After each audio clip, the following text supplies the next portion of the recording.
Good morning dear students, polytechnic liberal learning में आप सभी का स्वागत है।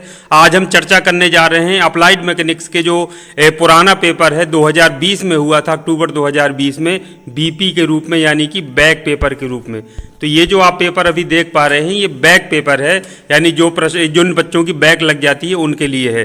तो 2020 में कोरोना की वजह से सिर्फ अंतिम वर्ष के छात्र छात्राओं की परीक्षाएं कराई गई थी ऑफलाइन मोड से, तो ये उसी का पेपर है। फर्स्ट ईयर और सेकेंड ईयर के स्टूडेंट्स को प्रमोट कर दिया गया था। और 2021 में भी आपको पता है ऑनलाइन परीक्षाएं हुई थी, तो उसका भी कोई पेपर नहीं है। तो इसीलिए ये पेपर मैं आपके सामने लाया हूं ताकि आप इसको देख सकें, आपको एक आइडिया लग सके कि किस तरीके के प्रश्न पूछे जा सकते हैं। इस प्रश्न पत्र की सबसे बड़ी खास बात यह है कि अप्लाइड मैकेनिक्स वैसे तो न्यूमेरिकल पेपर होता है, प्रश्न पत्र में न्यूमेरिकल्स जरूर पूछे जाते हैं, लेकिन इसमें एक भी न्यूमेरिकल्स नहीं है। सिर्फ थ्योरेटिकली जो प्रश्न है मोटे मोटे तौर पर जो सिलेबस में आते हैं वही इसमें पूछे गए हैं, लेकिन फिर भी ये स्टूडेंट्स के लिए बहुत कठिन होंगे। उसका मैं रीजन आपको बताता हूं, जब आप इसमें देखेंगे तो आपको समझ आ जाएगा। अब आप यहाँ टाइम देख रहे होंगे कि 2 घंटे क्यों लिखा है, 2.5 घंटे का होता है, तो 2.5 घंटे का ही होता है, लेकिन उस समय 3 पालियों में प्रश्न जो आपके पेपर थे कराए जा रहे थे, इसीलिए समय 2-2 घंटे सबका कर दिया गया था। मैक्सिमम मार्क्स उसी तरह से 50 आपके रखे गए थे। तो इसमें अगर आप ध्यान से देखें, लिखा है कोई 4 प्रश्न करना है, जबकि ऐसा नहीं होता है। 5 प्रश्न है, 5 वैसे जनरली जो पेपर आते हैं तो 5 दिए रहते हैं, 5 के अंदर आपको खंड दिए रहते हैं, उनमें आपको ऑप्शन दिया रहता है खंड करने का। तो इस समय कोरोना की वजह से हो सकता है उसको बच्चों को समय चूंकि 2 घंटे कर दिया गया, तो 5 प्रश्नों की बजाय 4 प्रश्न करने का ऑप्शन दिया गया। तो इसमें देखिए 1 2 3 4 5 प्रश्न हैं और 5 प्रश्नों में 3-3 खंड दिए हैं। 3 खंडों में से कोई 2 खंड या 2 पार्ट्स आपको सॉल्व करने हैं। तो आइए हिंदी वाला हम देख लेते हैं, क्योंकि ज़्यादातर बच्चे हमारे हिंदी मीडियम के हैं, इसलिए हम हिंदी मीडियम के प्रश्नों पर चर्चा कर लेते हैं। पहला प्रश्न है किन्हीं 2 भागों के उत्तर देना है। तो पहला देखिए, कुछ उपयुक्त उदाहरण देकर इंजीनियरिंग मैकेनिक्स के संदर्भ में स्टैटिक्स और गतिकी के बीच में अंतर समझिए। अब आप यहाँ शब्द देखिए स्टैटिक्स, अंग्रेजी में लिखा है स्टैटिक्स और डायनामिक्स ये होता है, लेकिन स्टैटिक्स को जैसे हिंदी में स्थैतिक कहते हैं और उसको डायनामिक्स को कहते हैं गतिकी। तो इसमें बच्चों देखिए स्टैटिक्स लिख देने से क्या होगा, जो बच्चे हिंदी मीडियम के हैं और जो अंग्रेजी के शब्दों को अवॉइड करते हैं, उनसे बचने का प्रयास करते हैं, उनको यहाँ दिक्कत हो जाएगी कि अरे ये स्टैटिक्स क्या लिखा हुआ है। तो इसलिए बच्चों मैं हमेशा कहता हूँ कि हिंदी और अंग्रेजी दोनों शब्दों को बराबर से पढ़िए, उनको लिख लिख करके सीखिए, उनसे दूर मत भागिए। बहुत सारे अभी मैं आगे प्रश्न आपको दिखाता हूँ, आप खुद समझ जाएंगे। दूसरा देखिए, इकाइयों की विभिन्न प्रणालियों के नाम लिखिए और पावर की विभिन्न इकाई सिस्टमों में कैसे लिखा जाता है। देखिए ये जो प्रश्न आप देख पा रहे हैं, तो ये अगर हिंदी में जरूर लिखा है, लेकिन आपको इसमें क्लियर नहीं हो पा रहा है कि आखिर आप क्या करना चाहते हैं, कैसे इसको करना चाहते हैं। तो कई बार क्या होता है कि जो आपका इंग्लिश वाला जो एक्चुअल पेपर होता है उसको जरूर देखिए कि वो क्या कह रहा है, उसमें क्या लिखा है, और उसके अनुसार पढ़ने की आप लोग आदत डालिए। तो इसमें देखिए तीसरा जो प्रश्न है, उपयुक्त उदाहरण लेकर सदिश और अदिश राशियों में अंतर करें। तो ये तो ठीक है, सिंपल है, बिल्कुल सीधा सीधा समझ में आ रहा है। तो हमेशा जब भी कोई दिक्कत आए हिंदी वाले पेपर में, तो ये इंग्लिश वर्जन जो दिया है इस पर पढ़ने की, इसको देखने की आदत डालिए आप लोग। देखिए ये अब इसमें देखिए name different systems of unit, यानी यूनिट मतलब इकाइयों के विभिन्न प्रणालियां कौन कौन सी उसको लिखना है। Explain how the power is represented in different system of unit, विभिन्न जो इकाइयों में है पावर यानी शक्ति को किस तरीके से प्रदर्शित किया जाता है। तो अगर कहीं आपको इस तरीके से दिक्कत हो रही है तो उसको जरूर आप देखिए। अब इसमें शक्ति शब्द का प्रयोग नहीं किया, जैसे पावर को हिंदी में शक्ति कहते हैं तो पावर ही लिख दिया। अब कोई स्टूडेंट सोचिए कि शक्ति पढ़ के बैठा है, वो पावर को नहीं पढ़ना चाहता है या नहीं जानता है कि पावर मीन शक्ति होता है, तो उसको कहीं ना कहीं क्या होगा, इस प्रश्न में दिक्कत होगी, वो नहीं सॉल्व कर पाएगा। दूसरे प्रश्न की बात कर लेते हैं। इसमें भी 2 भाग करने हैं, लेकिन हमें तो प्रश्न से मतलब है, ये हमको मतलब नहीं है। देखिए जरा, बलों के कोप्लेनर, फिर इसमें स्पेस नहीं है, ये देखिए मिसप्रिंट हुआ है। गैर कोप्लेनर प्रणालियों से आप क्या समझते हैं, कुछ उपयुक्त उदाहरण देकर स्पष्ट कीजिए। ठीक है, बाकी सब सही समझ आ रहा है, लेकिन ये देखिए कोप्लेनर और गैर कोप्लेनर, ये देखिए इसने इसमें उलझा दिया। अब हिंदी का पेपर है, लेकिन कोप्लेनर मतलब समतली और गैर कोप्लेनर मतलब नॉन कोप्लेनर, जो गैर समतलीय होते हैं, तो वो उसको देखिए हिंदी में नहीं लिखा, उसने क्या किया, अंग्रेजी के शब्द को ही एज इट इज उसने हिंदी में भी लिख दिया है। अब जो बच्चा आप सोचिए कि जो समतलीय और गैर समतलीय या असमतलीय बल पढ़कर बैठा है, उसको आप कोप्लेनर बोल देंगे या गैर कोप्लेनर बोलेंगे, तो वो इसको कर पाएगा? वो कभी नहीं कर पाएगा। और 90% स्टूडेंट्स इसको कभी समझ ही नहीं पाएंगे, ना सॉल्व कर पाएंगे, जबकि वो समतलीय और असमतलीय बल पढ़कर आए होंगे। अब बताइए, जब प्रश्न ही नहीं उनको समझ आएगा तो वो लिखेंगे कहाँ से और क्या उसका जवाब देंगे? दूसरा देख लीजिए, बलों के विभिन्न सिद्धांतों के नाम, साफ स्केच खींचकर बलों के त्रिकोण सिद्धांत की अवधारणा के बारे में विस्तार से बताइए। अब ये बलों का त्रिकोण सिद्धांत क्या होता है जरा देखें, दूसरे का बी देखें अंग्रेजी वाले में क्या लिखा है, ये देखिए ट्राइंगल लॉ ऑफ फोर्सेस को कह रहे हैं त्रिकोण सिद्धांत, वो त्रिकोण सिद्धांत थोड़ी होता है। ये देखिए हिंदी में बिल्कुल बहुत ज़्यादा गलत इसमें आप देखिए उसमें ट्रांसलेशन दिया है, name different laws of forces, यानी बलों के विभिन्न नियम कौन कौन से हैं, ठीक है, उनके नाम लिखिए।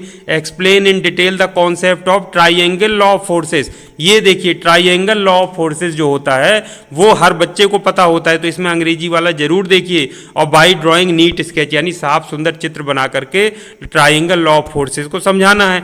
अब ये देखिए क्या लिख दिया, एक अजीब सा शब्द की त्रिकोण का सिद्धांत, ये देखिए इसमें देखिए लिख दिया ना आपका त्रिकोण सिद्धांत की अवधारणा। त्रिकोण सिद्धांत इसको किताबों में अगर आप देखेंगे तो हिंदी में ऐसा त्रिकोण सिद्धांत नहीं लिखा होगा, आप चाहे पढ़कर देख लीजिए। तो यहाँ देखिए समस्या पैदा हो जाएगी, त्रिकोण सिद्धांत की अवधारणा, त्रिकोण सिद्धांत कोई ऐसा सिद्धांत ही नहीं होता है।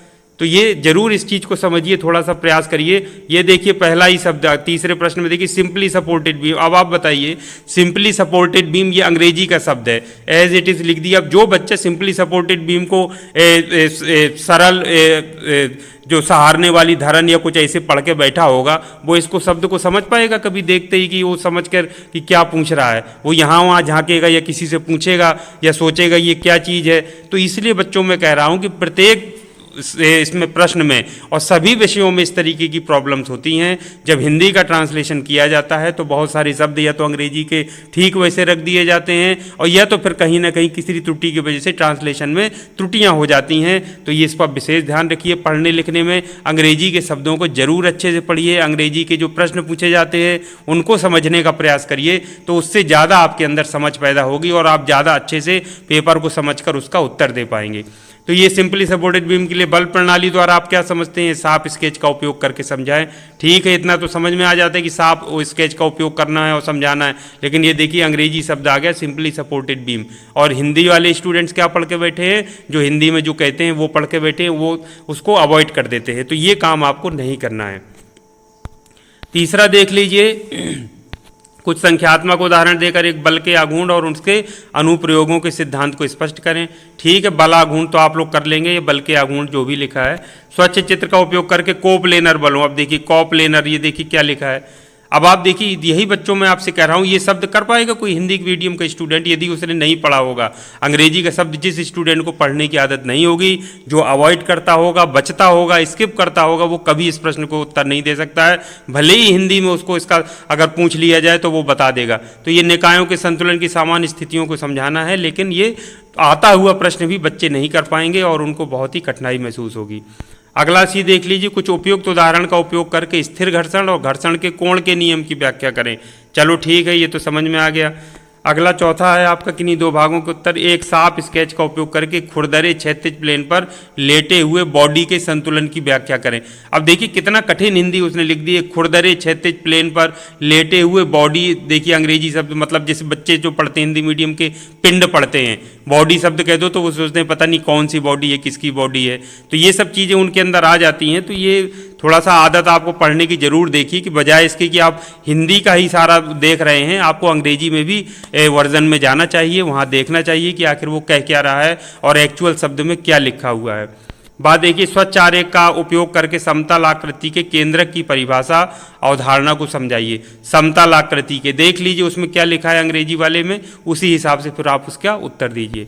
एक स्पष्ट आरेख का उपयोग करके ठोस शंकु के गुरुत्वाकर्षण के केंद्र का निर्धारण कैसे करें। चलो इसमें ठीक है, हिंदी का दे दिया है, समझ में आ जाएगा अगर किया होगा। पांचवा देखिए, सरल और यौगिक मशीन, इन पर संक्षिप्त टिप्पणी लिखना है। तो सरल और यौगिक मशीन पे ठीक है, वर्म और वर्म पहिया। तो वर्म और वर्म पहिया का देखिए वर्म एंड वर्म व्हील तो ठीक है अंग्रेजी का होता है, लेकिन कुछ और अगर हिंदी में कहते हो तो बहुत सारे बच्चे हो सकता है ऐसे हो जो वर्म और वर्म पहिए को कुछ और पढ़ करके बैठे हों, तो वो जरूर ध्यान दें। तीसरा आप देख लीजिए, पूरा अंग्रेजी का एज इट इज लिखा है। फ्री बॉडी आरेख, डायग्राम को आरेख लिख दिया है फ्री बॉडी को, जबकि उसको क्या कहते हैं, फ्री बॉडी को हिंदी में मुक्त पिंड आरेख, फ्री बॉडी डायग्राम। तो बच्चे मैं वही कहता हूं कि फ्री बॉडी डायग्राम भी पढ़िए क्या होता है, और ये जानिए कि फ्री बॉडी डायग्राम को हिंदी में मुक्त पिंड आरेख भी कहते हैं। तो ये देखिए फ्री बॉडी आरेख लिख दिया, आधी अंग्रेजी आधी हिंदी, अब ये फ्री बॉडी आरेख लिखा है। तो अब ये कहीं ना कहीं क्या होगा, जो बच्चा थोड़ा बहुत होगा तो वो समझ लेगा या उसी को अंदाजे से बना करके लिख देगा कि ये लगता है फ्री बॉडी डायग्राम, ये मुक्त पिंड आरेख के बारे में पूछ रहा है। तो ऐसी स्थिति ना आए, कोई भी प्रश्न का उत्तर आप कॉन्फिडेंस के साथ दे सकें, एक उत्तर आप अच्छे से लिख सकें जिससे आपके मार्क्स अच्छे आएँ और आगे के लिए भी आपकी तैयारी अच्छी हो सके। इसके लिए ज़रूरी है कि हिंदी और अंग्रेजी शब्दों का आप लोग विशेष ध्यान दें। अंग्रेजी में प्रश्न पढ़ने की आदत डालिए, शब्दों को सीखिए, ताकि हिंदी वो शब्द अंग्रेजी का चाहे अंग्रेजी में लिखा हो चाहे हिंदी में लिखा हो, आप उसको समझकर उसका उत्तर दे पाने में सक्षम हो। तो ये था बच्चों महत्वपूर्ण पेपर। आपको ये दिखाना मेरा मकसद था कि पेपर इस तरीके से भी पूछे जा सकते हैं। और आजकल ज़्यादातर पेपर जो आ रहे हैं अनुवाद की प्रॉब्लम, उनमें कहीं ना कहीं ट्रांसलेशन की आती है। और उसमें देखिए पेपर में हमेशा ये लिखा जाता है कि यदि अंग्रेजी और हिंदी के अनुवाद में कोई दिक्कत है तो हमेशा जो अंग्रेजी वाला पेपर है, वर्जन है, उसको प्रेफर करिए, उसके हिसाब से उत्तर दीजिए, ना कि हिंदी वाले के आधार पर। तो बच्चों इसमें पढ़ लीजिए, मेहनत करिए। अप्लाइड मैकेनिक्स बच्चों की तो लिए बहुत कठिन होता है, जबकि वैसे बहुत सरल पेपर है। अगर आप अच्छे से पढ़ें, उसको अच्छे से कॉन्सेप्ट सीखें, समझ लें, तो बहुत अच्छा पेपर जाएगा। इसमें स्कोरिंग सब्जेक्ट होता है, न्यूमेरिकल्स जरूर आते हैं। ये देखिए कोरोना की वजह से पेपर बना था बैक पेपर के लिए, इसीलिए इस तरीके के सैद्धांतिक प्रश्न पूछ लिए गए जो मुझे लग रहा है। तो इसमें न्यूमेरिकल्स के हिसाब से कॉन्सेप्चुअल जो हैं, जो भी सिद्धांत हैं, जो भी चीज़ें इस तरीके के हैं, अवधारणाएं हैं, उनको जरूर अच्छे से पढ़िए और अच्छे तरीके से उत्तर दीजिए। तो आज के लिए इतना काफ़ी है। फिर एक नई वीडियो में एक नए अपडेट के साथ आपसे मिलूंगा। तब तक के लिए थैंक यू वेरी मच। आप सभी का दिन शुभ हो।